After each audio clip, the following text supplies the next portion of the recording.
and welcome to the March episode of the Great British Mickey Waffle. I'm Gill, and with me tonight we've got Peter. Hello, back. Hello, I'm back. We've got Claire. Evening. We've got Ben. Hi, everyone. And Becca. Hello. And John. Hi, everyone. Good to see you, whether you're listening in the daytime, the morning, the afternoon, or the evening. It doesn't really matter as long as you're watching or listening. So it's good to see everybody. So how are we all doing this lovely day? Good. It's the weekend. It's March. Or is it? It's March. It's the 1st of March. Yay! Leaves and daffodils all round. Answers on a postcard as to where January and February went. That would be a really good start. That would be good. It's just, it just sort of seems to have vanished. Indeed, it is the 1st of March tonight, and it's very appropriate that I'm hosting because 1st of March here in Wales, we celebrate St. David's Day, our patron saint. And if you're not based in the UK, you might not know much about Wales. Apart from it's the birthplace of Tom Jones, Shirley Bassey, Catherine Zeta-Jones. In all honesty, at Walt Disney World, Wales doesn't have much representation. You can go into the Rose and Crown and you can drink a Welsh Dragon, which is a drink completely unknown to anybody actually living in Wales. And perhaps the less we say about the Black Cauldron, the better. Still, over at Disneyland Paris, they do celebrate St. David's Day. And actually, Peter and I have met Mickey and Minnie in Welsh costume. So, there we sent happiness to all. And on with the show. Now, if you've listened to our recent episode where friends of the show, Emma and Lloyd, shared a waffle with us, you will know that we've given a bit of a refurb to our Carousel of Questions feature lately. We now have a whole new selection of questions, and none of them are about favourite car parks. So That's a shame. I like that question. Yeah. We've upgraded that question. So we thought we'd take the opportunity to road test them a bit and ask each other the questions. And tonight in the hot seat is Claire. So Claire, are you ready? Dun, dun, dun. I know. I think it is though. I think compared to Lloyd and Emma, I think I've got an unfair advantage because obviously I know what the questions are going to be, having helped write them. So I have been able to have a bit of a think about it. So I don't feel quite so on the spot as they did. But they're tough. I think they're tougher than our first set. They are. They are, yeah. This is definitely level 2. Yeah, it's like you've beaten the first boss and you've got to go into the next level of the game here. So I'll do my best. Carousel of Questions, level 2. Okay. Yeah. Imagine when we get to level 3. Yeah. I don't think There's a couple that I can't answer. Yeah. Doesn't bear thinking about. level 3. No. You have to write them yourself. Yeah. I think we should get Becca. I think we should get Becca to do April now. I think so too, Get the pressure on there, Becca. I think definitely. So let's kick off. And Peter, do you want to ask the first question? Okay, are you ready, Claire? Not at all. That's what I thought you'd say. Okay, when did you first step into a Disney park? So my first Disney park experience was back in 1990. Ben, which year were you born? 1990. Yeah. Oh gosh. So ouch. Yeah, right. And I was about to say it was in 1990. I'm now not going to say that because I don't. No, don't go there. You don't need to. You don't need to. It was a family holiday. It was our first family holiday in America. We'd been in Europe every year until then. And so, yes, my dad had, I know I've mentioned this before, my dad had this grand plan that we would go to Orlando, and we did what was all the rage in the 90s, a twin centre 2-week holiday. First week we stayed in a deluxe Days Inn in Altamont Springs, which was blooming miles away from Orlando. And we had sticky wet carpet and a very noisy, I could still picture the room now, very noisy air conditioning unit in the room. And then the second week was in Miami, and we stayed in a hotel on the beach, which was really, really cool.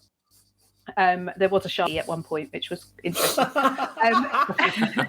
Did you think you're part of yours? It was one of those moments where I was swimming in the water. Yeah, I was swimming in the water, and it was like you could swim out, and there was like a sandbank, and my dad and I gone out to the sandbank. Now, I'm not a particularly big fan of open water anyway, due to something that happened when I was a child. And then we was like swimming back and just paddling. My dad goes, "Yeah, should we go a bit quicker?" And I was like, "No, I'm having fun." He's like, "Yeah, no, can I swim a bit quicker?" Yeah. And Quicker than that. Quicker.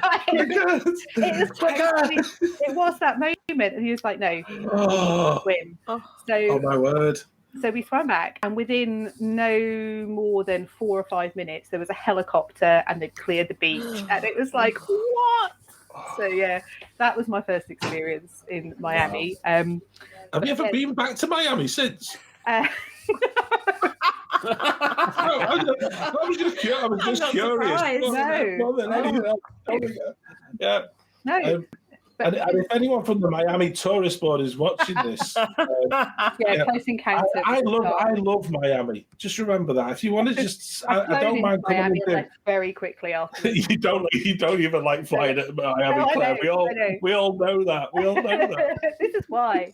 But no, park-wise, obviously Animal Kingdom didn't exist. It was MGM Studios, not Hollywood Studios, and we did loads. So we did Magic Kingdom, Epcot Center, MGM Studios, SeaWorld, Universal Studios, Gatorland, Cypress Gardens. My dad was obsessed by Cypress Gardens, and they still had like the water ski show out on the lake at Cypress Gardens and stuff, and the girls in the massive southern dresses. And... Southern bells, yeah. Yeah. So I remember all of that like it was yesterday. So Did you have a break at all during that trip?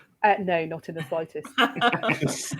And we came home exhausted. Yeah. So that was our first trip to Disney.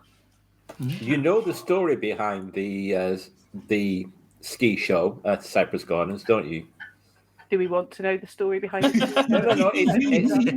It's fine. They opened it on the first day, and the sailors came in and said, "When's the ski show?" And he said, 3:00. And there was no ski show. So fortunately, some of them could water ski. Really? Yes. They just literally rounded up in a sack and said, "Right, go put on a show." 3:00 and put on a show. Brilliant. It was great. I remember it. It was really good. And there's a really cool banyan tree there as well, which I remember. Right, okay. It's now Legoland, so. It is, yes. Yeah. That is true. But you do get the Lego figures of the Southern Bells. You do. Yeah. Yeah. Okay. Which Pixar character do you most relate to? So I think this is the hardest question in the whole set. It is. And I have to say, I did put a lot of thought behind it, but I've come up with and I think fits me really well. So the character I most relate to is Helen Parr, Elastigirl. So anyone who's ever been in a car with me will know how fast I drive. I am hypermobile. That's I am slightly elastic anyway. And more than anything, I am fiercely protective of my kids. So I think that the whole being like this superhero who's a mum who can do all this stuff and like Elastigirl's, the thing that about her is the fact that she has the most ridiculous number of things that she's doing in her life, and that feels very, very similar to me sometimes. So okay. Definitely, I think Helen Parr would be my go-to Pixar character. It's such a difficult question, that one. It really is. Claire's just raised the bar even more, though. Right? I know. What a great answer. Character now. What a great answer. Yeah. I hope nobody's expecting anything quite as deep from me for that one. If you go first, no one's got anything to compare it to, John. That's the answer. I know. That's true. What is your favourite bathroom in Walt Disney World? And so the rest of the show is going to be taken over by Claire describing each and every bathroom in the whole of Walt Disney World. So I'm going to give you two. I'm going to give you one in park and one out on property but out of park. So my on property but not in a park is the bathrooms at Sanaa. We've talked about them many times. Yeah, good call. And I can only talk about the ladies, can I just say? I don't know anything about the gents. They might be glorious, they might be awful. The gents are of a similar high standard, Claire. I wouldn't go and check, obviously. No, But the obviously. ladies is spacious, the lighting's fabulous, it's spreadable. I like the basins, they're very pretty. The whole theming is lovely. So Sonar Luz are fab. And then in resort, a little top tip from me. If you go to have a drink at Tutor Gusto wine cellar in Epcot, I know not everybody does that, but for us that's quite an important moment in our Epcot day. And it coincides usually with the rain because we're there in August. The bathrooms inside Tutor Italia are very, very nice. They are marble. There is beautiful lighting. There are gold fittings. Yes, and I'm a big fan of them. So the ones inside Tutor Italia, which are the ones that serve Tutor Gusto as well, I like. Right. Okay. Cool. They are. John's writing that down for future reference. Yeah. Not at all. Why on earth would I do that? Claire? But I like the ones in the Rose and Crown as well because they play Gilbert and Sullivan music in the background. I find myself singing along to HMS Pinafore or something in the loo. So I thought you just go because they had that realistic British pub toilet smell. Wet floor, no hand towels. Just the aroma. Oh. Anyway, let's move on quickly. What's your favourite Disney mountain? Probably. I apologise, Everest, but I'm going to say Big Thunder Mountain in Disneyland Paris. Yay. Oh, yes. Can't miss it. It's an awesome ride, especially in the dark. In fact, I was telling someone about that today who's going in a few weeks, and I said you've got to do it in the dark. Yep. It's a totally different experience. It's incredible. It really is. It's the next level of Big Thunder Mountain, definitely. Okay, so it's me. Who is your favourite villain and why?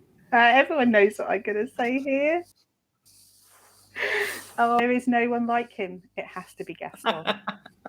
I have this. I just feel that Gaston is misunderstood. He's not evil. He's just a bit thick. His arrogance and his the fact that he just wants Belle to love him, and his arrogance and his pomposity. I can't get the word. Pomposity. Yeah, that's right. Pomposity. That's the right word, isn't it? That's the right word. Yes. Yeah. I just love it. I think it just makes me laugh, particularly when Luke Evans is playing him, but also in the cartoon. I just think the whole drama that goes around Gaston makes me laugh, and the muscles upon muscles upon muscles, and the fact he uses antlers in all his decorating. What more could a girl want? So it's got to be Gaston. And he has my favourite new song in the stage show. Does he? I haven't seen the stage show, so yeah. Oh, he has a fantastically funny song in the stage show. Brilliant. I won't say anything about it. Yeah. But yeah, you have to see it. Yeah. Cool. Your question? My question, what am I saying? Which Epcot World Showcase country is your must-do? Oh, this is hard. Well, all 11, but I will never ever miss Japan ever. There will always be a trip into Mitsukoshi. Usually buy something that we don't need, whether that be shrimp snacks or some mochi or something like that. I love sitting out by the koi ponds. Yeah, Katsura Grill obviously is amazing, but that little zen moment up on the hill behind the temple, where the koi ponds, the bridges, that's so beautiful. But I also really, really love. I do really love Italy as well, but not the main pavilion. The bit on the other side of the walkway by the water's edge, with the gondola and the poles and the little bridges. So it is very much like Venice. I like that bit, but I also like the back streets in Morocco. You got to pick one, Claire, No, not three. I'm going first, so I'm cheating. I don't care. You've got to leave enough for the rest of us to choose Yeah. from. There is something about at dusk wandering around those back streets in the Morocco Pavilion, and it's very, very nice. So I like that. Cool. Okay. I'm next. So, what is your favourite Magic Kingdom land? Adventureland. I like the music. I like the rides. I like the atmosphere. I like watching people get spat on by the camel. I quite like this. I quite like a citrus swirl as well. And Club 33 is in there, so one day I might even get in there. There's some bad news about citrus swirl, which I think we might touch on later. Oh dear, that's not a good look, Claire. No. Yeah. Hmm. And I know it's your favourite as well. I know, and I'm very annoyed. Well, I'm going to change my. No, I'm not going to change my answer. Adventureland. I like the background loop on Adventureland as well. I think the music's really cool.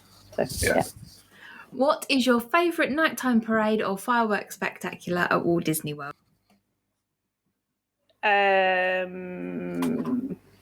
Illuminations reflection. I don't know if I'm allowed to say that because it's no longer there, but I am anyway. Yeah, it doesn't say current. It doesn't say current. Exactly, that's what I'm thinking. And it's going to be very difficult for everyone to do a current one. That's why I paused. But yeah, no, Illuminations, Reflections of Earth, just awe-inspiring in its original, in its almost original format, with the candle blowing out and all the countries and all that stuff. Love it, love it, love it.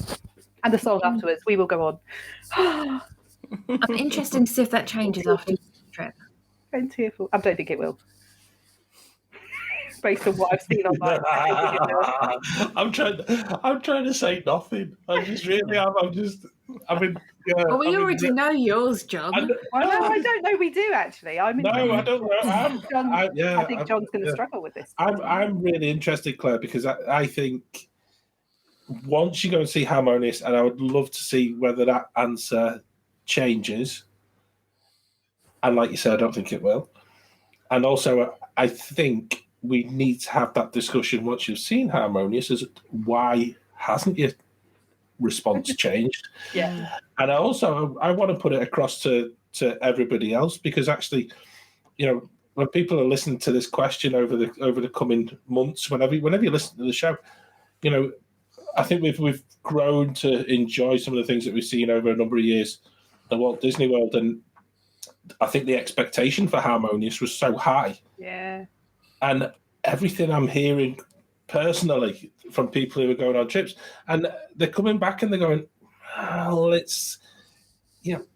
I'd prefer to have seen Epcot forever. Yeah, that's the bit that I wish I had seen Epcot. Yeah, and I think I would really have enjoyed that. Yeah, and it just seems it's so wrong, interesting to see so many different opinions, because we've been lucky that we've seen both Epcot Forever and Harmonious. Yeah. But then also Illuminations, but probably not the version of Illuminations that we wanted to have seen. Yeah.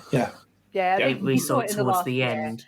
And there was bits missing, and it wasn't quite the same. So the heart had gone really by from that point. They'd run it into the ground, sadly. They hadn't invested because something else was I think we had said, Claire, though, and I think this must be at least a year ago when we talked about Illuminations. Yeah. One of the issues was that the actual original design of the globe was becoming more and more difficult it was more and more difficult to actually find the actual parts. Yeah. To actually make it work in its original format. A lot of the firework launch. That's the bit. The pyro was so good for that. Yeah, and they lost it, and it's strange because having been very fortunate, and I would say I have been very fortunate to have seen it over a period of time. When you go back and you look at some of the photographs, particularly from you keep going back and back and back. Yeah, but in probably the last 5 years from like 2019, there was a significant drop off in certainly the height of some of the firework launches.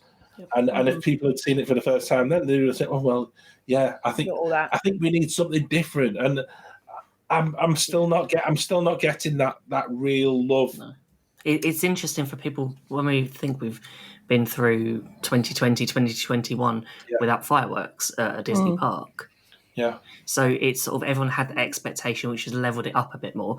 And it's not, it's a difficult one because even thinking back from when we've seen it, I don't think I could rate it as my favourite. I don't think that, but I don't think anything's going to live up to how much people have hyped it up because of the fact that people hadn't been in a park, they hadn't seen fireworks, nothing was going on, COVID, blah, blah, blah, blah, blah, blah, blah, blah, blah. And therefore your expectations are so elevated that it could have been a carbon copy of Reflections of Earth and it still wouldn't have been good enough. Yeah. So I spent most of lockdown listening to Happily Ever After. So it was like that would be what would... I don't think it's not a reasonable comparison because of the circumstances. That's a really good call. I will wait in person. Yeah. I think as well for all of us who have yet to do this same Carousel of Questions and in upcoming months, it's worth noting that the good old Main Street Electrical Parade is coming back to Disneyland in California, and it's just like it's getting rolled out again. There we for go. its 50th anniversary. Which they could have put in the parade's Kingdom. 50th anniversary. It's coming back. Oh no, it's not. No. Yeah. Why not bring it back to Magic Kingdom? I'm sorry. There needs to be share a something birthday. at Magic Kingdom, There will a be. nighttime parade. Yeah. Don't get me started on that one. Well, wait until it's your turn to get you started on that, Carousel of John. Questions. Let's I move might on. surprise you on that one. Yeah. Go on then. If we're going to move on then, Claire, what's your favourite restaurant outside the parks? This is easy. Chewies, Tex-Mex down on the 192. It's next door to. There's a Joe's Crab Shack there. There's a Polo Tropical. There is there's a Miller's there somewhere. But Chewies, Tex-Mex, amazing restaurant. It is the place that we will always go to. The strapline is burritos as big as yo face. I was going to say it's called Chewies. Is that it's not Star Wars themed? No, it's CHUY''S Chewies. They have the most amazing selection of food. They do an Elvis Presley memorial platter, which has fried chicken coated in cornflakes and all sorts of stuff. But the inside's quite quirky. On a Friday night, if you go, they have a really good happy hour, and they have the bonnet of a Cadillac open, and it's just filled with chips and salsa in the car. The drinks are amazing. I love it. The inside's quirky. It's very bright. It's quite vibrant. The ceiling of the restaurant is absolutely covered in metal car hubcaps, which is from lots of different cars. And the bar area, this is really weird, the bar area is covered in photos of people's dogs that have been to the restaurant. And they send their photo of their dog in. So the whole wall of the bar is just adorned with dog faces looking at you. So you sit down in a booth and you're like, you can sit in the bar and eat. And there's all these random dogs on the wall, most of which are probably no longer with us, which is a bit sad. I was going to say you could easily Star Wars that. It just alternate with Chewie, picture of Chewbacca. Right. But it's Maybe the odd Ewok. It's so quirky. The food is incredible. They always have a chef there who she makes the flour tortillas in the she has a hot plate in the corner of the kitchen, so she's making the flour tortillas as you're ordering them. The food's outstanding, and it's not expensive. It's very, very reasonable. And the menu is enormous, and the portions are enormous. So Chewies is always my top tip, and it's the first place I will go to. Okay. That's a real good shout out, Claire. You would love Chewies, John, if you've never been. I know. No, we haven't, and that's the thing. It's amazing. Yeah, I get distracted by Miller's just a little bit further down. I know, and that's the thing that we was like, God. And sometimes we were like, should we go to Chewies twice or do we go to Miller's twice? Yeah. Actually, it's always Chewies for us, and love it. Right, there you go. It's on the list. It's on the list. Yeah, on the list, definitely. And the last question falls to me, and it's very simple: food and wine, or flower and garden? No, food and wine. I've not done it on yet, so I don't think I can reasonably give an educated opinion or an informed choice. I will be doing flower and garden this year, but food and wine I love. I think it's fun. I think it's quite diverse as well. They do have lots of different kinds of cuisine, And I think if you've got a modified diet, there's probably more choice in food and wine than there would be in some of the other festivals, because they're creative around the food. So I think that's quite exciting. Yeah. But yeah, I look forward to trying Flower and Garden. Apparently, I've been told it's amazing. So. Is that just purely because your knowledge of food and wine is better than your knowledge of horticulture? I think you can probably just say that my knowledge of wine is better than anything else, and therefore, it's okay. Stick with what you know, John. You don't have to. Exactly. It's like the little booklets you get at Food and Wine. On the back is probably a little stamp, like authorised by Claire. Just saying, this is just checked over. Yeah. Cool. Is it like the tasting notes, Ben? Is it maybe tasting notes supplied by Claire? That's it. Claire recommended. Happily. Yeah. Never mind Remy or whatever. You just have a little logo for my recommendation. Yeah. I tell you what, that'd be a great job, that, wouldn't it? Wouldn't it? Just maybe. Tasting notes. Oh, there we go. Hang on. This. Yeah, I'll just. I think Hang on. AJ at the Disney Food Blog might have that down already. Yeah, maybe. Yeah. Maybe. Well, Claire, I'll do the food. You do the wine, and we're covered. Yeah. That's fine. Probably not on the same day, though, Peter, I think. No, probably not. The same. I was going to say who's doing the stall. So, who's taking the money? I'll take the money. Oh, you're not. You each drink it You won't yourself. see any of it, but No. I'll take the money. Set up our own food booth. Well, thanks, Claire. We're selling waffles. Yeah, of course we are. That was fascinating. I think we've all had a little glimpse into Claire world. No, you haven't. And, I think what we call we're all going to be googling Chewies for sure. Yeah. And if you sign up before you go, you get a voucher for free queso. It's amazing. Ooh. Another So there top you tip. go. Do we need to change our plan now? Maybe. And to find out what the nearest Chewies is. It's on the 192. I told you. Yeah. 10 minutes in an Uber. Ben, that seamlessly leads us into the next part of our discussion tonight. In last month's episode, we talked about some of the planning that goes into a holiday to Walt Disney World, particularly for those of us who are here in the UK. And we're going to carry on that planning discussion now with a topic that is dear to the heart of every waffler and one that we've already touched on, food. When it comes to planning ADRs and restaurants, there seem to be two types of people. There's the type that say, how can I possibly know where I want to eat in 3 months' time? And there are those who have a permanent wish list of restaurants and even dishes that they want to try, even if they don't have a trip booked. So I can't believe I'm actually going to ask this, but wafflers, which camp do you fall in? I'm going to go both. But it's weird because if we have a trip booked, we're normally in that sort of, okay, we know what date we're booking ADRs, which is now 60 days, not 6 months. So we've spent last weekend just going through all of the menus at Walt Disney World for our upcoming trip in May. Not sure. I think we have nailed them down for the moment until we get the chance to book them, which is coming up later this month. Yeah. So I think... I've got 16 days before I have to. Not that I'm counting. At the point of recording, I have 16 days to wait.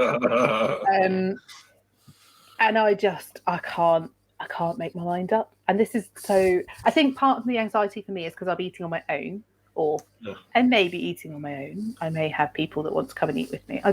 So I need to nail down some friends. Number one. We're also only going for a few days. So actually, there are places I want to go, but probably won't because I'd rather go with the family and later in the year and stuff. Yeah, I really want to go to Beer Garden. I've been told it's amazing. Ponte Carlos tells me it's amazing.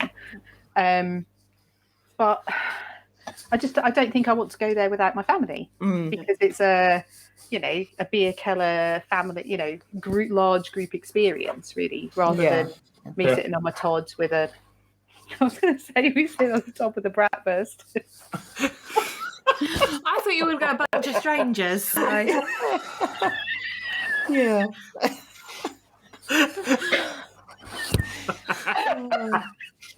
I'm saying nothing.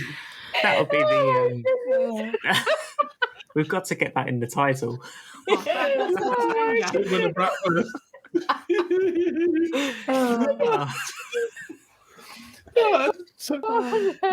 I completely understand what you mean, Claire. I'll keep it going. I'll be professional, so we don't even have to edit or anything like that.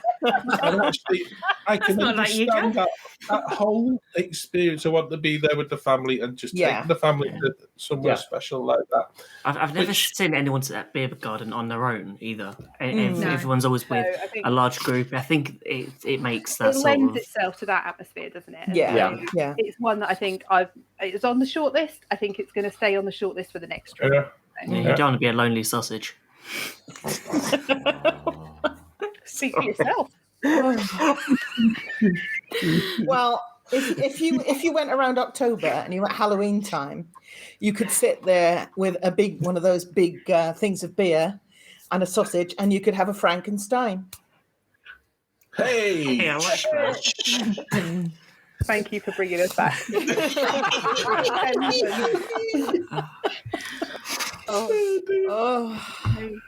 Right, moving on.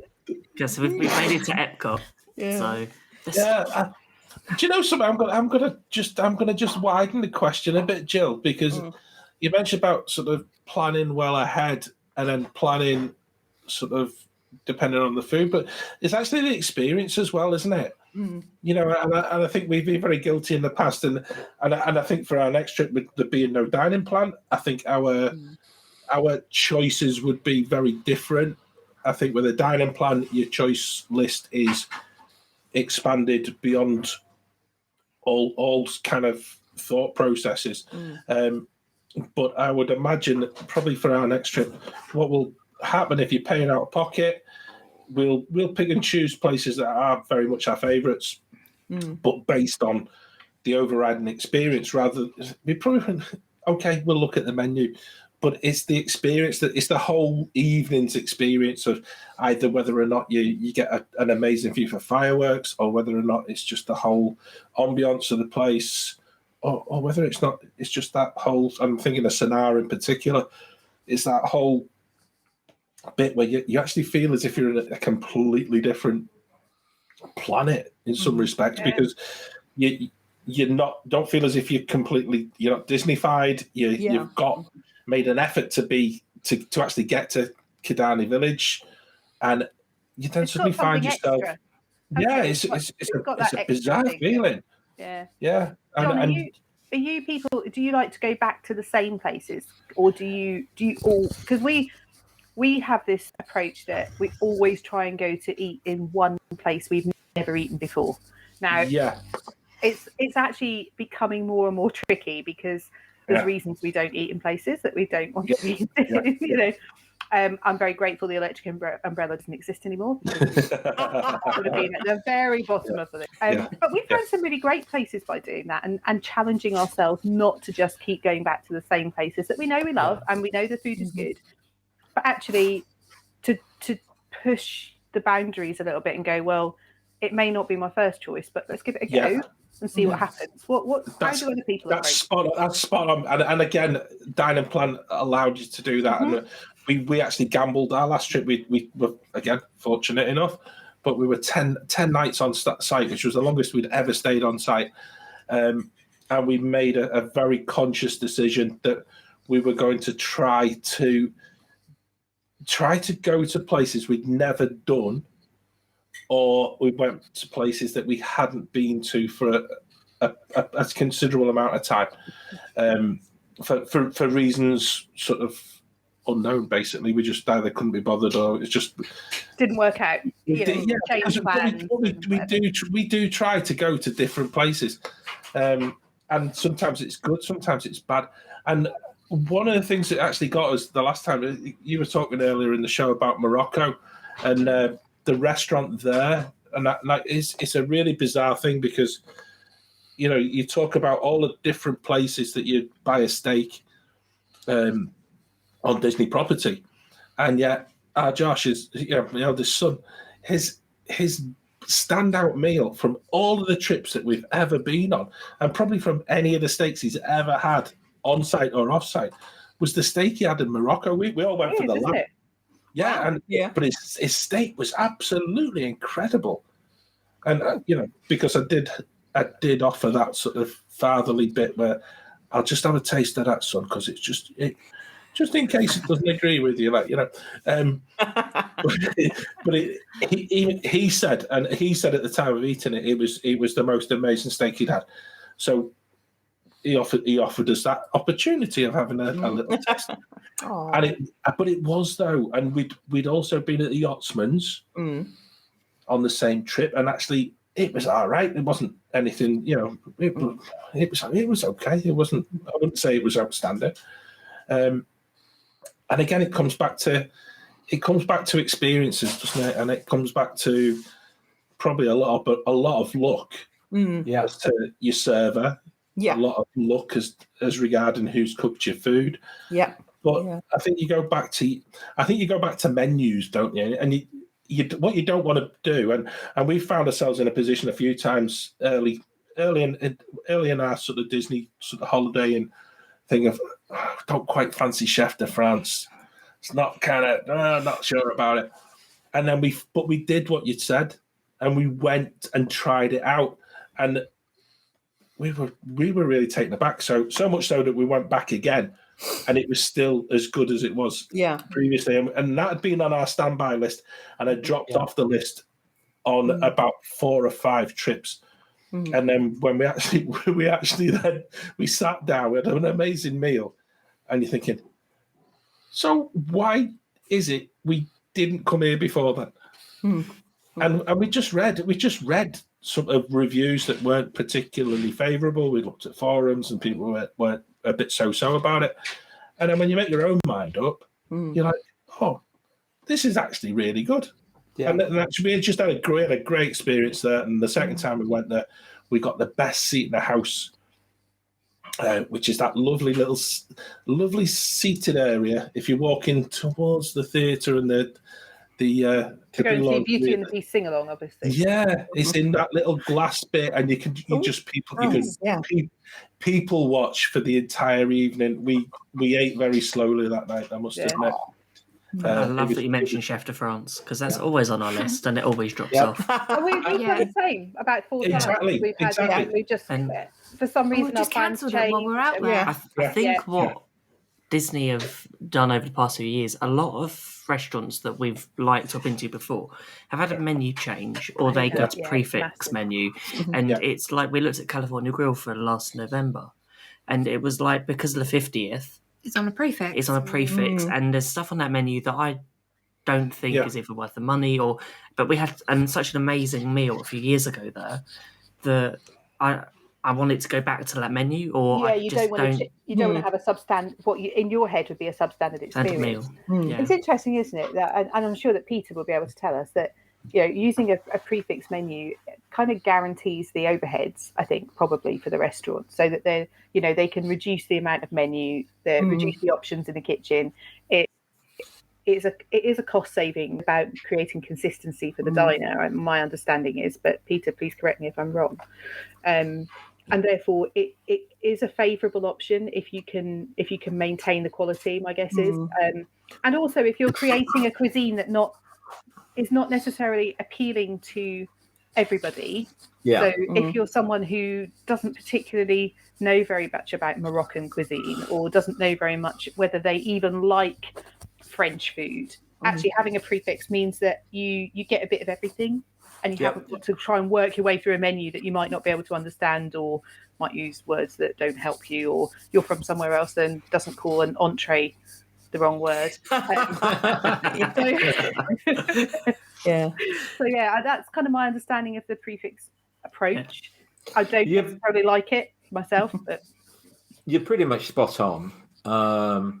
Yes, it gives you tighter control of the food. It gives you tighter control of the cost.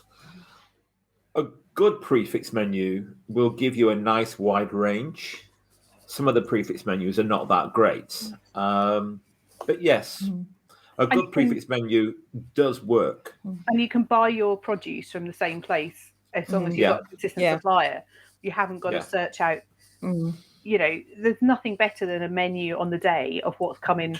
You know, a fresh menu each day of what's coming to the market in the morning. That's good. That's what I look for when I'm going to a restaurant, which is something that it's really hard to find, because actually, it's consistent approach high volume, high turnover, Yeah. and therefore you're Yeah. not going to get, actually we've got 16 trout that came in this morning, so we'll put them on the menu. No. No. Yeah. What's interesting is that when we first went to Walt Disney World, the first night we ate in Captain's Grill, as it was then, and they had a 3-course prefix menu, and the server, a lovely lady called Gill. You remember that? I do. She was wonderful. And she basically, we asked about 3 times just to make sure we got it right, that we got all 3 courses with our the DDP prefix. Yeah. at that time. Yeah. And interestingly, since then, Disney changed things up. And now, or certainly when the DDP was on, if you try to use DDP for a 3-course meal, you would have to pay a supplement, even if the price of that 3-course meal was actually less than the value of your credit.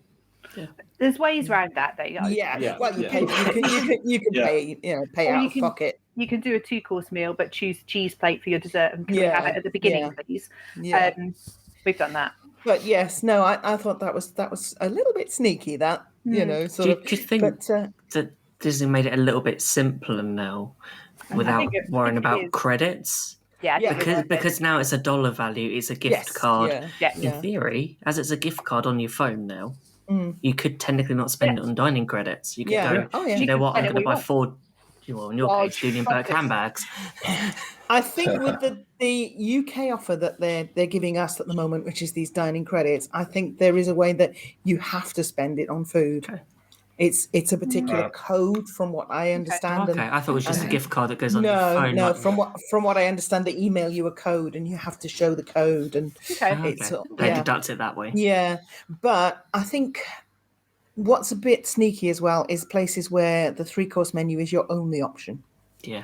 Well, that's what we're saying So- about the prefix. California Yes, grill. yes. Yeah. No I mean- other choice. Yeah. Then that If you've got a prefix and that is an option, but you can also go in there and just have a main course if you want, that's fine. I've got no problem with that.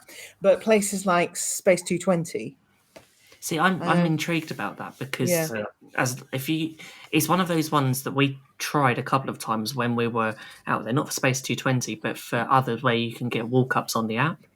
So you don't have to plan. A lot of, I think, Disney's planning now isn't planning 60 days in advance. It's you're on the going to day. the park and you see what's available. And we had the option. We got a walk up for Skipper Canteen. Would have loved it for Space 220, but actually looking at the menu, probably not. I wouldn't have minded sat at the lounge because I think the walk up's just for the lounge, not for the sit down. Yeah. But then you get just a smaller choice of the menu. Maybe that's just a different way. Yeah, I think this whole being able to go onto the app and join a waitlist for a table service restaurant, that has changed massively in the last couple of years, hasn't it? That really didn't exist prior to COVID. And I think that has been fairly revolutionary. I think it takes us back about 20 years in terms of the way that the park operates. You have to plan. You can rock up in the day and hope you're going to get somewhere to eat. You don't have to be regimentally stuck to your itinerary that you've printed and laminated, and that's not so much of an issue now, because you can go, well, actually I know that we're in Epcot, we're going to go to Beaches and Cream, we'll probably want to go to eat in about an hour, so we'll join the wait list now and we'll get an alert when it's our turn. As long as we stay in the area, it's not you're not sitting there outside the restaurant, you're not sitting there hoping that someone will leave, you know, and the wait list tell you when they're full, so you're not you're not on a false errand at any point. And the system worked really well because we went to Three Bridges and we thought, we're going to have to join a wait list. So we looked at the app and there wasn't an option. So we just went up and there we go. We just sat down straight away. So that's somewhere that is on my list. Three Bridges. Yeah. Get the curry. The curry is really or nice. Or the burger. But if you go and I know, Claire, you go and plant-based, probably. Yeah, the poke bowl. curry. Yeah, the poke bowl looks good, and dip. I'm looking forward to trying, definitely. But yeah, I'm hoping that I'm going to check into Coronado, into Gran Destino when I arrive, and then hoping to head down there that evening and have something to eat, and then go up to Dahlia Lounge that on my first night. So that's going to be probably the first place that I eat, I would have thought. Yeah, lovely place. I I think as well, and I think this again for people who are looking at planning future trips, it's decidedly different, and it is completely, out with where sort of pre-pandemic, where a lot of us were sort of you'd be able to sit down months in advance and you'd plan it out. You'd then have that completely lead where your day went. Totally. Yeah, I'm a bit lost, to be honest with you. I'm struggling with the dining planning a little bit more than I normally would. I'd be struggling with the paying for it, Claire. Well, yeah.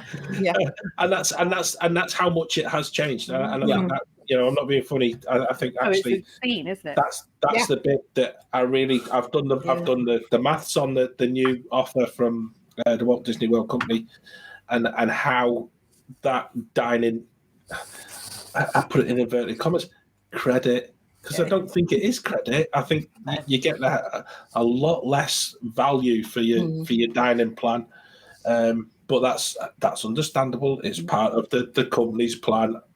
I could go down the other route, and that I won't. But I feel that for those people who are listening who have enjoyed holidays in the past using the dining plan, it's a completely different, totally different way of looking at it. Yeah. And I think that's the bit that's quite scary at the minute. I know Ben and Becca, you've had that experience of trying to plan with it. Yeah. Claire, you've got up and coming. And I think certainly for me, I'm more pushed, and this might be completely wrong, I'm more pushed to paying out of pocket for 2 or 3 restaurants within a 10-night stay. Totally. And then probably just looking at either quick service, maybe during the day, and I'd probably go off-site, because actually, if I'm really frank, there's better value to be had off-site. And that's sad. I think that goes, it flies in the face, I think, of what Disney have tried to do. They want you to be on site. They want you to actually buy into a lot of what they're doing. And for me, it's actually doing the opposite. And I don't know whether that's me being frugal, or whether it's just the fact that, hang on a minute, I'm not paying for a meal as such when I can go, like you said earlier in the show, Claire, you can go to Chewies, you can get a massive portion, which Disney have really downsized the portion spaces. Yeah. And I think that's the conundrum I think a lot of us are going to be faced with, and I know I felt after last month, I think we ended up asking more questions than we possibly answered, because this is the new normal, and this is the new sort of way, that it's changing so quickly. It's changing to the extent that you've got to make it work for you, for your holiday, for your family, for your party group, and for what your cost expectation of your holiday is. If you're listening and you're thinking, well, we want to eat in California Grill, we want to eat in the Grand Flow, we want to eat in the this, that, and the other restaurant, go and do it. Because actually, to be really honest with you, you come home with the most incredible memories, because they are just total experiences. Yeah. Look at the menu first, because there's nothing worse than being in a restaurant. Nothing worse than being in a restaurant. Open that menu, you're thinking, nothing here I like. Don't quite fancy that. But, although, having said that, I will say to people who've not been, don't worry, because if you've got a picky eater in your party, if you've got someone who will only eat plain chicken, or doesn't like anything they don't have, or there's a dietary requirement, which means something needs modification, allergies or whatever, they are brilliant. Disney are absolutely brilliant. Hold the sauce, cook it plain. What can I have? Have it on the side instead, especially when you're having a quick service as well. Because a lot of things, if I know you don't like burgers with all toppings added on, a lot of things now. I don't like salad in my burgers. Yeah, I agree. But you can customize things on the app as well using mobile order. Which that's also true. There, you can get it all on the app, which is really great. Yeah, and the big tip for someone who's probably planning their first trip, you're not limited just eating in the parks. Explore the resorts as well. You can just get on And, Disney Transportation and get there, and there's so Disney many Springs. places, and Disney Springs. Yeah. There's so much choice. And it's sometimes just as quick to go to a resort next to the park than it is to walk across the park to, if you're in Magic Kingdom and you're on Main Street, to walk up to Pecos Bills, it's probably just as quick to walk over to the monorail station, jump on the monorail, go to Captain Cook's at the Polynesian, or even over to the walk across to the Contemporary and go Steakhouse 71. Yeah. Or even some of the quick service over there. Actually, and you might pay a little bit less because it's not in park. You always pay a premium in park, even if you're buying a portion of chips. It's still going to be more expensive than in a resort. I think that the quality of the food's better as well. Yeah. It is. Yeah, because it's not that mass production. It's not that mass production. Can I just add? I think we need to really flag this. If you listen to no other line in the whole of the show, just rewind it about 15 seconds and listen to what Claire said, because that is such an amazing tip. Because you actually have got so much choice in all of the resorts. Even if you're not staying on site, you will still be able to use the transportation to access those places. You will still be able to access the transportation from out of Magic Kingdom to get to Disney Springs. You have got the ability to move around across Disney property to find the restaurant that you truly match up best with. And like you say, the cost difference, the quality difference is quite profound. And actually, if you're listening and you are going for your first or your 21st or your 101st trip, go and explore some of the menus, because some of the menus in the resort are really totally different. Just on the edge of the resort. So like the Boardwalk Bakery for me, I always think is such a hidden gem because it is a 5-minute walk outside the International Gateway at Epcot. Yes, there's no seating. There is no restaurant area to sit in. There is a few seats and tables outside. So, what, go and sit on a bench, sit under the tree, whatever it is you want to do, sit on the grass. And so there's a nice grassy area. Exactly. Go and have a little picnic, have a chill. The kids, if you've got kids with you, can have a little bit of a run around. They do the most amazing soups, salads, sandwiches, incredible cakes, very many of them exactly the same as the ones you'll find inside France. In Epcot, and the price point is less than you'll pay somewhere in park. The only thing I will say is skip the coffee. The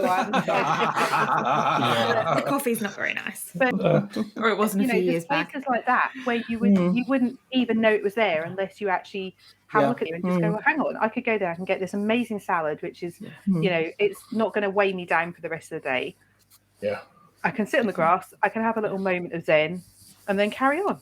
And talking of bakeries, go to Contempo Cafe, because it has such an amazing range compared to the queue that you'd probably get into the confectionery.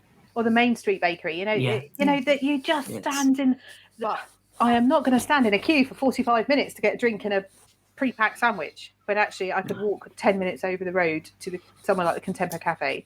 Or out of the park and get something at Boardwalk Bakery, which is infinitely better, cheaper, and it's going to save me time. So, but you could probably have a full meal at Steakhouse 71 at the time you join that queue for Starbucks. But don't be scared to do it. You can go out of the park as you want. That's the benefit of our tickets, is that there's no restriction. You can go out, have a little trip on a boat, have an hour out of the park. You're not going to miss anything. It's not going anywhere. Come back refreshed. Yeah, jump on a boat to Wilderness Lodge and go to Geyser Point. Geyser Point, yeah. The only place that we've been back to in the times we've been is Brown Derby. Oh, okay. Brown Derby's really nice. That's made our list this year. Yeah. We did the Fantasmic package twice. Yeah. And the second time, and John, you were saying earlier about special servers. Our server David was amazing, and he really made the names. I remember David. It was a running joke that holiday that every nice CM was called David. Okay. there was a David who was a bus driver who stopped the bus and waited for us, and there was a Must be the Welsh. David in. There must be the Welsh in quick- you feeling. Quick question, Jill. When's your next trip booked for Walt Disney World? November. Right. So if I get a quick email across to sort of Mr. Paycheck and all his mates there, and they go back to the guest relations team, they're really going to have to up their game, aren't they? Yeah. For November, they're going to have servers in every restaurant that Called you guys David. are going to have to remember their names. Right? No, they're all We're going gonna to. Now this is something we're going to quiz you. So the Christmas Carousel of Questions. Yes. The Christmas What's your Carousel of favourite Questions is server's going to name? Oh. Peter and Jill. Who was your server server. when you ate at? Talking of servers, and I've mentioned it before, but if you can ask for Tim at Steakhouse 71, Yes. Yeah. he is amazing. Yeah. And best Yeah. best service Yeah. you've ever had on Disney property. And I was going to say when we went when it was still the Wave, and we met Tim, and Yeah. Tim was wonderful. So Yeah. hi Tim, if you're listening. Although I think it our does make a server in the steakhouse was just a bit better in Yachtsman. A bit more bonkers. bit more bonkers, yeah. Oh, Ryan, What was it? Ryan. He was. We've had some great service. I remember Kit in Crystal Palace. He's a character. Okay. Yeah. Yeah. So I think you do remember some people, and Yeah. I have. Do you know what I absolutely love? I can't remember her name, and I know that I've seen her on social media. People talking about her. There's a server who's at Cape May Cafe, who told me about the fact that you can take when you're leaving for breakfast or any meal. Actually, you can ask for an extra coffee to go, and they'll put it in a takeaway cup for you, so you can go. I don't want another coffee in my mug, but actually, yes, I will have another coffee. But can you do it in a cup to go, and you can take your coffee around with you? I didn't know this. This There was we news go. to me. And I'm sure I've read somewhere that you can do that with a soft drink, a soda Yeah, as well. You can. Yeah, Yeah. you totally Yeah. can. But no one had ever told me that, and it No. Yeah. changed my life. So Yeah. now, every breakfast that we have, I always say, I don't want another coffee, but can I have one to go? Cover a payment cup. We might need to just take a moment. Anyone who's driving is just about to just stop, park the car, listen to the listen to the podcast. They're trying to make a note on their phone, just like I could get a free drink. You can. Things like that. And it's little tips like this that Yeah. we need to pass across to people listening, because They aren't. you know, Yeah. and I think this is such a useful bit of the planning process, because it is daunting, and it is Don't be one of those scared. things that Yeah. don't it be shouldn't scared be to say. daunting. It should be the best experience that you get, Completely. and expect it to be the best experience. And if it's not, Yeah. then Then tell say them it. it's not. Yeah. You know, because Yeah, I think what you absolutely. mentioned before, Claire, is about if you have any sort of food allergy or any sort of Yes. intolerance Yeah. or anything like that. What is really telling is Disney are so good at actually amending the menu to suit you. I've got a friend who I know listens to the show, and she was very, very sort of reluctant to book an on-site trip because they required a dietary adaptation to any meal that they went to. Yeah. What she just felt it was just one of those things that became such a pain. It's best not to go there. We'll just go and cook our own food in the villa and stuff. And it put them off from staying on site. And once she actually then booked on site, and she ended up with a chef coming out to talk to you. Yeah, you do. Yeah. Yeah, and it is just so personal, and it is so brilliantly done. Probably more so certainly more so than anywhere in the UK I can think of. Completely. And I think You know. the other thing to say is that it doesn't matter the reason. It can be a medical need, a preference. It can be, you know, it could be celiac, whatever. Actually, I know somebody who's had a gastric bypass and therefore couldn't have a large meal, and actually having a large meal put in front of them made them feel unwell, and needed a special consistency. That's absolutely fine. No one's going to question you or delve into your personal history or look at you in a strange way. If you say, do you know what, I really don't like that, can you do it without? They will always find a way to help. And I think that one of the things I was going to say, John, just as you were talking through that, and it's going through my head, is don't ever be worried about asking, because I know being very British, we tend to go, oh yes, everything's fine, even when it's cold and a bit rubbish. actually, Disney would much rather you said, you know what, Yeah.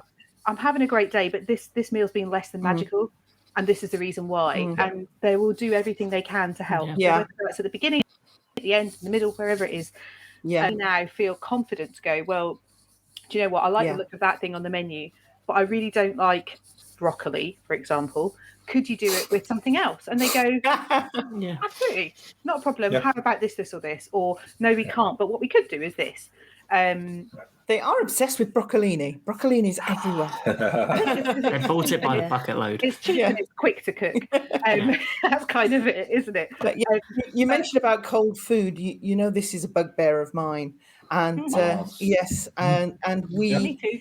we did actually have one occasion in Liberty Tree Cavern where our food wasn't very hot, and we flagged down the server, and we were very nice about it.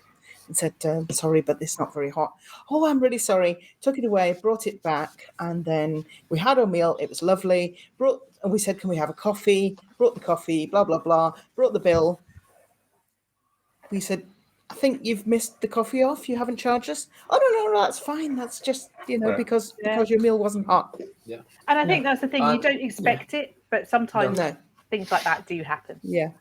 We also didn't get very hot food at 50th prime time. We did. Maybe it'd be naughty. That was We it. did. Yeah. That was Did you not eat all your hilarious. greens? That was hilarious. So we took it back, and then our waitress and another one came over and went, just watched us eat it. Stood there with their hands on their hips, watching us. Yeah. I think Hot enough now. prime time is quite an interesting place to go. It We is, did yes. it once It is. with my family. And I think, it's quirky. If you've never been, it's definitely worth a bit of fun. I'm not sure whether I could do it or not. But I it's- have. And Yes. the skill of the servers in there, in the same way that they do in the Haunted Mansion, in Tower of Terror, on Jungle Cruise, they gauge the guests Yeah. very, very cleverly. Yeah. So they will round the restaurant and they will look at their table and they will pick out the people they, just in terms of the interactions, how they do it, I don't know. They're so well trained, and they obviously select cast members to work in there for a specific reason, the same as do in many different roles. But they I don't think what that reason is, though. But the way I think that the they same with Whispering Canyon, actually. so It's they that pick- performance. It's the Exactly. So they're very, very quick at reading the room. And I think that if they're good at it, they can pick out the person in the group who's going to be a bit of fun, the person who just don't even go there and have a conversation with them, and then the ones that you can have a bit of interaction with and a bit of banter. And I think that the fun thing about 50s primetime is actually the food's really good. I had the fried chicken and meatloaf, and it was incredible. Yeah. And I think the milkshakes are unbeatable. So just for the food, it's fab. But go with a sense of humour. Don't No, pack your sense absolutely. of humour with you. Don't expect to get away without a little bit of banter. And in the middle of a day in a park where it's hot and you want to sit in the air conditioning, and actually so much fun, but don't go expecting having a quiet meal. No. I will say, though, whether it was because we were British or whether it was because we didn't have children, that we didn't get the same level of interaction as larger parties or parties with lots of children. But isn't tend it to almost get. more fun to watch the people at the table next to you getting absolutely ripped apart than you? For me, the schadenfreude of watching John and his family get absolutely jumped on by the waitress and not eating green beans is far funnier than watching, my own family get that. Yeah. I will say, maybe it's because of my background. I have no trouble at all. I have no worry about booking a restaurant. If I'll book it, I'll see how it goes. Yeah. I have no trouble about looking at a menu. I'm allergic to bananas, so I often get chefs coming out and say, right, well, there's that bananas over there. Yes. What about There's that plantains? banana bread and puddings. Yes. Are you allergic to plantains as well? Plantain as well, yeah. Oh, I'm sorry. So They're amazing. I was They're, like, that's really I know. nice. they're the best thing on the menu at Boma and Tusker House. I have to be careful. Yeah. Anyway, so I don't mind, but then again, that's us. Yeah. I'll try most things. Yeah. And I think And you're I right. won't that mind. You're adventurous. There are people who really Yeah. aren't adventurous. Yeah. And then there are, we have people who we know who only eat chicken nuggets. Yeah. And that's fine. That's fine. their choice, and Yeah. they find restaurants that only, serve chicken nuggets. Yeah. But I think the key thing you said there, Peter, is to look at the menus, not be scared to go, well, actually, is there something there for? I tend to look and go, is there something there for the whole family? Is there something that the kids are going to eat? Is something I've got a couple of choices that depending on, and is it actually expensive? I can make a decision on that. There's no guarantee that Disney aren't going to change the menu before you get there, but with 60 days, 180 days, it's less likely. Things do change seasonally now and again, but I think having a bit of an educated guess as to where you might want to go. And there's nothing stopping you planning 6 months in advance, like we normally would and then do. change it if And you then want to. have to admit, we would do that anyway. We'd book 6 months in advance, then go, do you know what, actually, that menu's fancy changed, doing or that. actually, our plans have changed a little bit because of meeting up with people, or we're doing different parks on what days. We actually changed our plans while we were there and cancelled ADRs and got new ones while we were there. It's not like you suddenly have all this set in stone and you have got to go to that restaurant on that day at that time. No, the only thing you do have to bear in mind is that if you've made an ADR and you want to cancel, do it 24 hours. 24 hours before. 24 hours. Otherwise, you could get charged a $10 fee. But if you have to cancel for any reason, like you're ill or jet lag or whatever, and they're usually very good if you're running late as well. They are. Yeah, and that's a really important point, Becca, actually, because that caught me out the first few times I booked an ADR. So an advanced dining reservation, it is not a specific time. So you might book your ADR for 8 p.m. Actually, it's the next available table after 8 p.m. So I remember going with my dad, and he's like, well, the table's not ready, it's 8:01. And he was really angry about the fact that we had to wait at Ohana, and we waited a reasonable amount of time. It's 25 minutes or so, and we'd had an ADR, and he was really angry by the time we sat down, and it kind of ruined the evening. And then reading more about it, and the server explained, actually, it's not a reservation time. It's the next available table for your party after that period of time. So you could wait half an hour at really peak time. So go pack your patience. Go with the thought that actually I might get sat at 8 o'clock. I might get sat at 8:05. It might be 8:15, but you will get sat down at some point. Yeah, and we use the check-in on the app now. It makes it a lot easier to do. Right. So you don't have to queue up, and it's just like, okay. And you can do it, I think, 20 minutes beforehand, and your phone just... you turn up.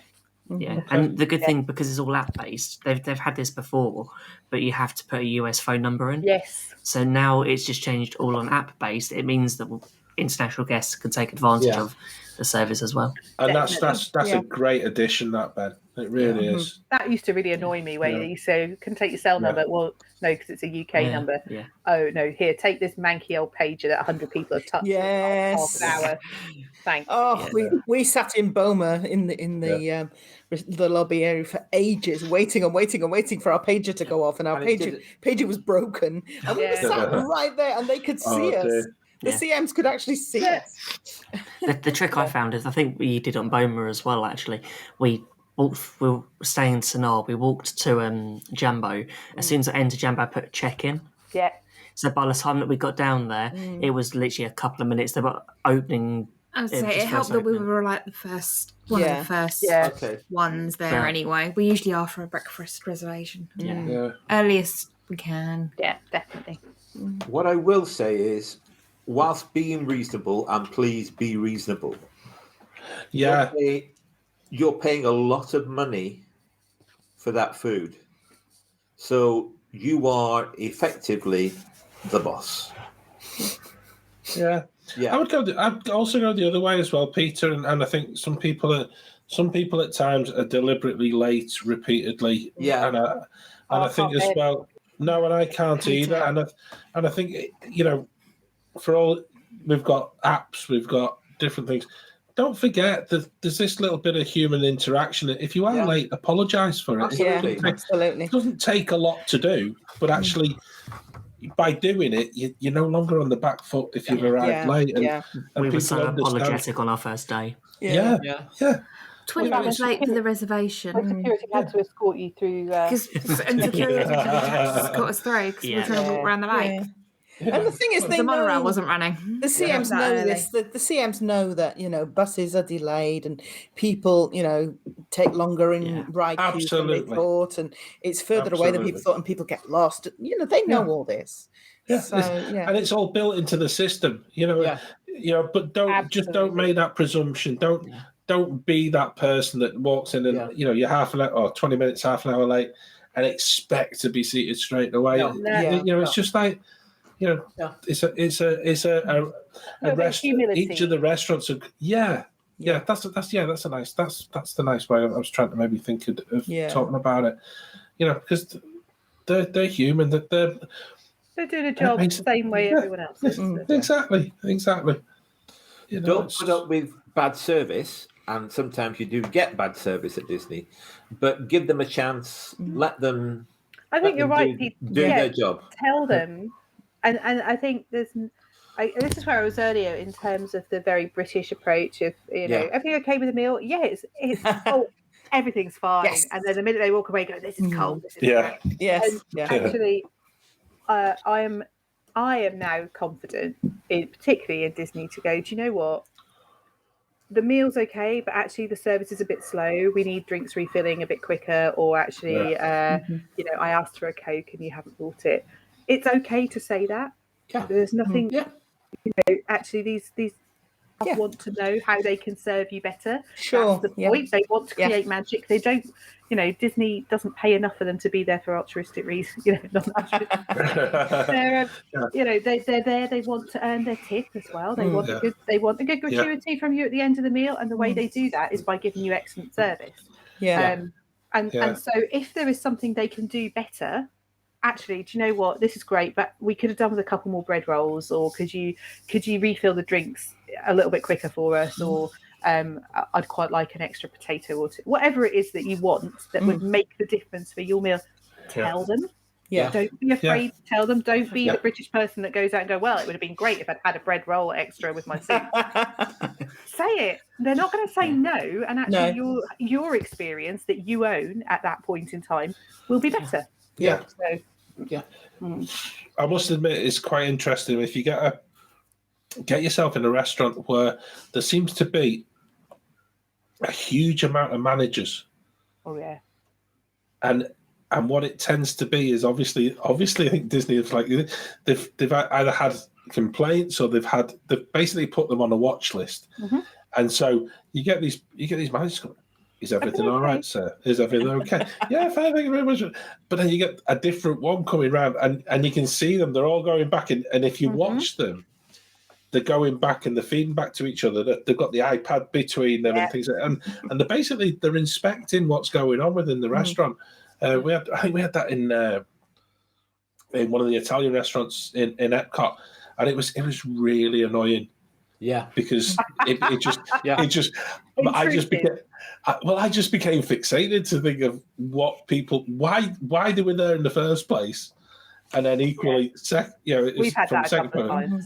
I don't need you coming and asking every 2 minutes if it's all right. Like, if it's not all right, I'll let you know. And I would say that though, John. I'm a big boy. Like, I would tell them that and say, I appreciate. Oh no, I did. Everything's fine. Can you just leave us alone to have our meal? Give us some peace and quiet. We've not really experienced that. The only experience of manager we had was at Steakhouse 71 when we had breakfast, and it was just because he was from the UK. So and it was on the opening day back of after the borders opened. Just wanted to welcome us back. That's nice. It's nice, isn't it? Yeah. There's so many restaurants. There's so many fantastic places in the whole of Walt Disney World that you would just. If you could turn out your own home tomorrow and say you were going for a meal, so does everybody have one off the top of their head that on you would property. Say on property, one restaurant? This is really going to annoy you because I know we haven't even discussed it. I know yours. I don't know mine, so I'm glad you do. And one to avoid. Oh my goodness. Want to avoid. Okay, I'll go first. Go on. Go on, Peter. Well done. Tepanedo. to go to. Which end to go to? Yeah. Tapenado. Yeah. Good It's call. fun. It's it's fun. The food is good. The chefs are entertaining. Yeah. What would you avoid? Yeah. Starlight Rays. Oh, Cosmic Rays. Cosmic Rays. Yeah. Starlight Okay. Bar. Yeah. The food is just rubbish. Okay. Basically, even for fast food, it's rubbish. No, I don't mind the singer. I don't mind him at all. Sunny Eclipse. Yeah, I don't mind him at all. He's here all week because he's nailed to the bench. but yeah, it's the chicken was flabby. The burger wasn't great. It didn't help that we couldn't get anywhere to sit down because everyone was hogging the tables. It is disgusting. Don't get me started on that. Good. It wasn't as bad as the umbrella, but that's gone. Yeah. That electrical umbrella would have been my worst, but it's not there anymore. Yeah. So we'll go Starlight Cosmic Rays instead. Cosmic Rays, like that. Go on, Jill. You follow that. My problem is, because the last time we went was in 2014, I have got a list as long as your arm of places I've not yet been that I desperately want to go to. That's fine. Places like pick one. Pick one, and you're gonna have to go there. You're gonna have to feed back to us when you come back. Yeah, you're gonna have to tell everyone about it. So pick one. No matter. I think my must-do is going to be Boathouse. Yeah. And I've not really heard bad things about it from anyone. You know, everyone seems to enjoy it. Yes, it's not cheap, and I've gone prepared for that. It'll be the splurge, but that's the one I really want to do. A splurge. Yeah. All right. A splurge, Well, if you go for the sliders, it's cheap. Lunchtime's better. Yeah. But somewhere I wouldn't go back to. Maybe it's unfair and we just had a bad experience, but sci-fi dining wasn't for me. I didn't like the fact it's so dark you can't see what you're eating. And what I had the pasta. Maybe I should have just had a burger. Burgers are what they do, fine. Yeah. I had the pasta. It had a nasty taste. It really wasn't nice. And I just didn't find, yes, the gimmick's great. It's fun watching the films and so on, and discovering that the whole dancing hot dog thing isn't just something they made up for Greece. Yeah. That it really is a real thing. But it's not somewhere I would rush back to. My meal wasn't that great. Okay. Well, let's go to bed. Okay, so I've mentioned it several times tonight. It's must do is go to Steakhouse 71. Yep. Best burger I've ever. Are you officially sponsored by Steakhouse 71? No. For the March 2022 show, Ben is officially sponsored by Steakhouse 71. Very impressed with breakfast. I don't think there's a bad meal there. Lunch was amazing. Great service. The best burger I've probably had on property, which I've been told that apparently it's the second best. So I've got to try Hollywood Brown Derby on our next trip. Oh, that's interesting. So, but one to avoid is Turf Club at Saratoga Springs. Wouldn't go there if you paid me. It's awful. Bad service, rude server, bad food. It's probably the only restaurant I've ever considered walking out of. They don't know what an eclair is. Yes. They don't. No. Yeah, Peter. She was the problem with our server was she was also bad mouthing the table next to us while serving us. Oh, killer! I was like, we might have had the same person. Yes. Peter ordered the sugar-free dessert, which was an eclair, and when it came, it was like a little trifle. It had no choux pastry. It was not an eclair by any stretch of the imagination. Excuse me, I asked for the eclair. Yes, that's the eclair. And there was a French guy on the next table. This is not the eclair. Yeah, it wasn't good. Oh, dear. They've had a menu change, but I just have to get to go back. Yeah, we added it to our provisional list for next time. Just think because we're staying at Saratoga Springs, let's give it a go. Yeah. But I thought with so much choice at Disney Springs, I'm not going to waste 10 minutes walk away.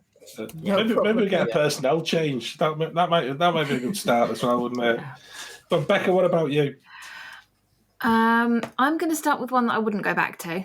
Yeah. And that's, already been said, but Cosmic Rays. Food was horrible. Sunny Eclipse drives me nuts. I know people love him, but no, I know you don't. I can't stand him. One time that we went, I ordered a pulled pork burger and they didn't put the pulled pork on it. Oh. So just wouldn't go back there again.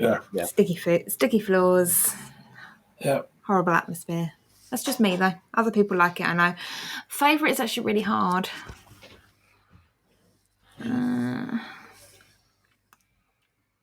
Boathouse. The steak and fries is amazing. The cocktails are really nice. I see you got the drinks in as well. Oh my God. Go on, Claire. Must-do return recommendation, Chef Art Smith's Homecoming. Okay. Springs. Love it there. Yeah. The menu's incredible. I think the atmosphere is fun. Mac and cheese is to die for. It's on the list every single time. Place I wouldn't go back to. Oh, this might be controversial. Kona Cafe. Yeah, I haven't been, so I don't. We went. Okay. I just didn't rate it. I was completely underwhelmed. Our server was not good. I'd had so many. It was probably unfair because I'd had lots of great people tell me it was amazing, and we went. I was just like, really. I wouldn't go back to Kona. For dinner, that one. I was after dinner.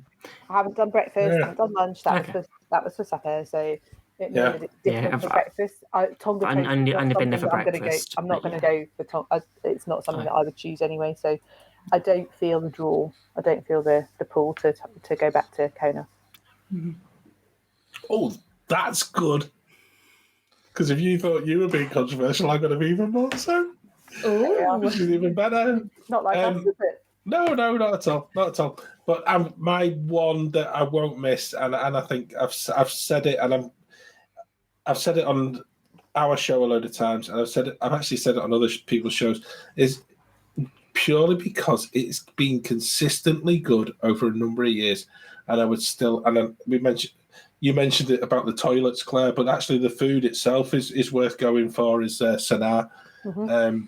And as an actual experience and as an actual dining sort of night out, it is something totally to behold. I can't say a bad word about it because we've had amazing servers there. We've had amazing evenings because you feel as if you're completely away from the usual Disney sort of part. You know, I know I've mentioned before about being for breakfast and like twitching because I want to be in the park. Well, you're not in the park, so it doesn't matter if the fireworks are happening. You're in a restaurant. You're there to enjoy it. You're there to enjoy being with your family. There's a fire pit outside. And it's beautiful. It really is. I can't speak highly enough about it. Everything, the food, the selection of wine there is actually amazing. And the beers. And it's everything. It's just everything about it. But by controversial and the one to avoid, and this is something that we've done it once. We went and we did go and do it. It's Animal Kingdom Lodge, and it is Boma. And I know it is loads of people's absolute favourite place in the world to eat. But for a lot of us, and I'm talking about me and the three people I share my trips with in my family, there was just too much going on. There was just too many different flavours to actually. You were kind of confused as to what was the actual definitive sort of meal that you were eating. Yeah. And because it's a buffet, you've got far too many flavours, and it was just kind of for us. It was just a complete overload of completely different foods, and what confused me And I think this, but if you're going to have a Boma buffet, I was expecting a little bit more down sort of the African side, but it then slips very easily into mac and cheese, chicken bites, penne pasta with marinara and meatballs as part of that buffet offering. And I'm thinking, hang on, you've lost sight of what we came here actually looking for. But that's for your picky eaters. Yeah, I think. Yeah, but I was There will be disappointed people with at your that, party Peter. who are picky eaters. Yeah. So I was disappointed with that. We got a really rubbish table. I'll admit that. Yeah. But it was just dead noisy, and I never want to complain about stuff like that. But the whole atmosphere for me just didn't seem Disney-ish. It was bizarre. I agree. I like Boma. I like the food, but it can feel a bit. So I think the way in which the restaurant is set up with you, if you want to get like the ham, you join a big long queue.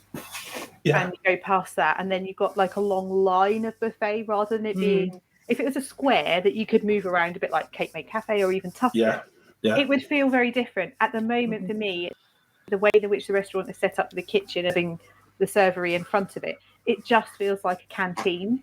So you're just going along a straight line, and you pick things up, and you're like, oh crap, I've missed that. So I'll go around again. And you see all this different stuff rather than having a bit of a look around and you plan what you're going to put in the plate. So I agree with you, John. The atmosphere is a bit boomy in terms of acoustics, number one, but also it doesn't lend itself to a relaxing, chill end of the day. I felt quite let down by that, Claire, and it's not often I feel in that way. And you've actually nailed another restaurant that was probably my number 1.5 on the list as in Cape May. It's Cape May as a buffet either for breakfast or for an evening meal. Is a beautiful place to eat. It's just the quality of the food in there is something else. Breakfast is amazing. Oh my goodness, potato hash at breakfast is incredible. Evening meal, just take your time and just enjoy it. And it's just talking of Cape May, that's only recently come back as a buffet. That's right. And they're charging extra for the crab legs. I saw that. Yes. Really? Yeah. Really upcharge for your crab legs. Oh. I have to say, I found California Grill much noisier than Boma. Really? Yeah. Really? Very noisy and very rushed. Very noisy. Yeah. Oh, goodness. Wow. Yeah. And yet places like Via Napoli, you suck up because that's genuine. It feels authentic. It's Italian. It's loud, it's Italian, Yeah. it's boomy, and there's lots of chat and noise going on. And it's okay because that's what you expect. It's interesting how our judgment changes based on the Can I have an honourable mention? Oh, go on. Go on. This is for one that I don't like, that I probably won't rush back to, which I know is raved quite heavily by a lot of people. Chicken Guy. Yeah. I've never been. It's okay, but I have to admit, it doesn't feel like, I don't know, just Very thin slices of chicken, more breadcrumbs. Isn't it just was chicken? boring chicken? yeah. You get loads of sauces, but it's like nothing. It's chicken. Nothing to write home about.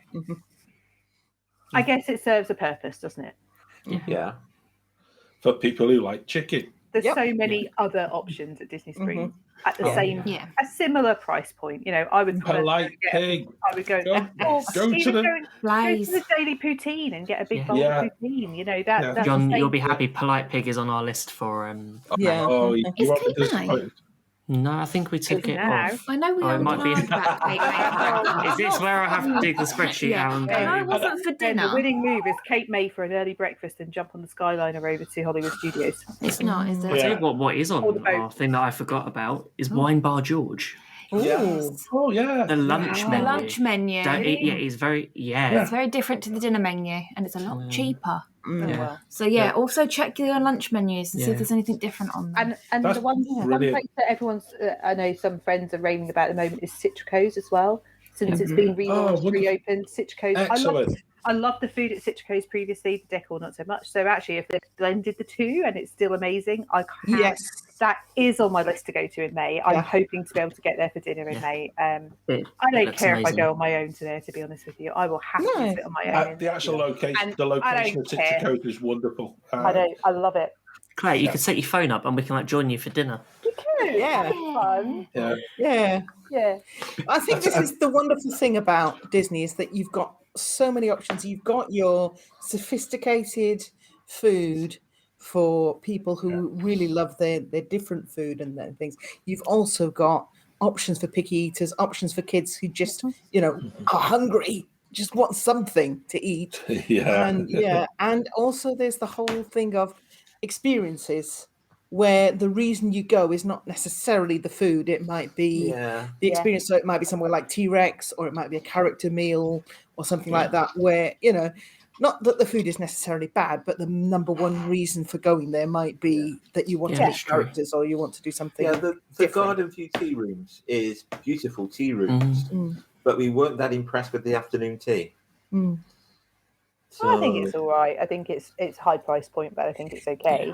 Yeah, they had quite a few issues when we went. They did, but still. But when you do I can make you've the obviously best done afternoon afternoon tea. Has anyone else done afternoon tea at the Garden View? No. Yeah, we have. So, John, tell me, and Peter and Gill, when you were there, so I've been twice. I went with Millie on my own when she was about 5, I think. And she had the Mrs. Potts afternoon tea, which had the chocolate milk, the tea part, and the kids menu, which was really... And then we did it with my cousin as well, and the heating was broken and it was freezing. They brought us lovely blankets. It was great. But there is something about me that has to absolutely ramp up the Britishness when I'm in there. So I go, and my cousin and Millie did it as well. It's hysterical. So we were overly polite. Just complete Downton Abbey moments. And I apologise, but all the Americans in the room were sort of like looking at Millie going, Mummy, would it be possible for you to pass me the... Yeah. And it was absolutely... Oh, I'm going to use the correct fork for my souffle or whatever it was. It was so funny, and it creased me up. And she did it completely naturally. I just love that. I love being overly British when I'm there, just because it's funny for me. We might have to give that a go when it reopens. We had a right laugh simply because we went when the kids were really young, and it's going, they've got the same teapot that Nan's got. And it was just like, we go all of it. It's the same tea service and all that, the same cups and all that. That's like, so funny. We could have gone to Nan's house. Nan's got them. Yeah. Also, it's a very American idea of what afternoon tea is like. So, lemon with a trifle. Yeah, Trifle. peanut butter sandwich. The peanut butter sandwiches just didn't work. You never for put us. trifle on an afternoon tea. What's that? Yeah. Anyway, No. You can't get clotted cream, so it's. I know. Yeah. But Was it the same as Peter's Eclair? Maybe that's what it was. Maybe it was in Eclair. Maybe it wasn't a trifle. Yeah. No, there weren't any Eclairs. There was Chew Swans, which were quite nice. the shoe swans were very pretty, actually. Yeah. It's not like having your food swapped out. You know, when if you get, I don't get my food delivered by a supermarket because as I prefer to go and buy it myself. However, when they swap your food out and you've not asked for certain items, and then you suddenly find that something completely random. You know, Like my friend who got oranges, who got bacon swapped out for oranges. as you do. There was one I heard about the other day was Ben and Jerry's fish food ice cream. Yeah. When they got salmon instead. That would work, wouldn't it? So I thought you were going to say fish food. I thought you were going to say and that's too obvious, Jill. That's too obvious. That's far too obvious. It's just like it's thinking of the most random. How some algorithm within a computer picking system thinks of these things is just quite incredible. Yeah. What's worse though is that there is a human at the other end of that computer that hasn't used their common sense and gone, I think they do it for that's fun. not right. No, it's all I do fun. it for fun. Yeah. That's quite scary, isn't it, Becca? I think that is terrifying. Quite scary. Yeah. It certainly is. One time Certainly we is. got somebody else's shopping. We Yes. got half of somebody else's shopping. Yes. And ours. Wow. And we got to keep it, which is lovely. There you go. As long as they wandering- ordered expensive items, you're fine, aren't you? Yeah, we are wandering far from the Yeah, environment. we digress. Disney World. I only asked the question about best and worst simply because I'm just aware that we've said this is all about planning. Yeah. And I think for everybody who has listened to the whole of the show, every plan is personal. Every plan is something that is unique to your trip. Yeah. If you've picked out a list of about 400 restaurants that we've probably mentioned in the past hour, we do apologise. Have a look through the menus, see what suits you best, but also go to places you want to go to. It's so easy to be led by too many keyboard warriors and things like that. Go to somewhere you want to go and enjoy. And if it's rubbish, then fine. Yeah. You've been there, and you can whinge about it for the next few years until you go to Florida again. But also, I think I'm very conscious that for us, I mean, we're big foodies, and food for us is a big part of the trip, and we don't have children. Other people are much more. Food is something that you stop to do so that you can carry on and do more rides, and nothing wrong with that. That's fine. That's your holiday. If you if you just treat it as largely as grab something to eat, that's fine. You go right ahead. And we relax over dinner. We don't. We need that time just to sit. Yeah. And have a proper meal. Yeah. We use ours to look at what the queue time's next. Yeah. Do that one. Do that one. We do that one. We do that one. Yeah. Well, I don't know about you guys, but I'm really hungry now. And there's plenty of ideas there for all of our next trips. So I look forward to hearing more about places that we've all eaten.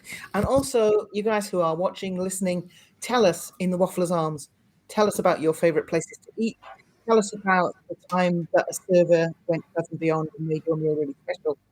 Yeah, to find the Waffler's Arms, all you do is head over to our Facebook page and click on Community. It's full of lots of Disney friends, and we all love sharing our photos and videos from our trips. Also, there's so many amazing snacks in Disney, I don't think I've tried them all yet. So you can also find us on Twitter and Instagram at GBMickeyWaffle. If you also head to our website, gbmickeywaffle.com, you'll find all the links to everything we do here.